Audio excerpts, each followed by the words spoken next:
विषय हा जेव्हा सेक्स, इंटरकोर्स, पोझिशन, स्टॅमिनाचा असतो तेव्हा सगळं पुरुष प्राधान्य चाललेलं असतं हे डिस्कशन. मग म्हणजे मला हे विचारायचं आहे, पोझिशन्स आणि स्टॅमिनाचा मॅटर बायकांना पण लागतो. बायकांमध्ये पण तेवढा स्टॅमिना पाहिजे की खूप वेळ जर पाय असं करून झोपायचं आहे किंवा वरून यायचं आहे तर तुमच्या पायात तेवढी ताकद आहे का?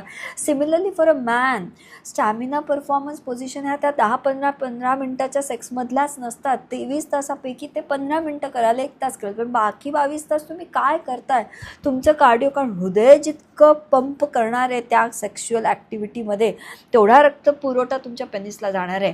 आणि मग तुमचं बॉडी तुम्हाला एका स्त्रीच्या वर जाऊन वर खालून ह्या पोझिशनमध्ये अगेन्स्ट ग्रॅव्हिटी करतानाचा स्टॅमिना, उभं राहून डॉगी पोझिशनमध्ये करतानाचा स्टॅमिना, बाईवरून येते तेव्हाचा स्टॅमिना, ह्यामध्ये फरक येतो. तो स्टॅमिना ते दिवसभराच्या 22 तासाच्या रुटीननी येतो. I hope you are getting the importance of physical fitness.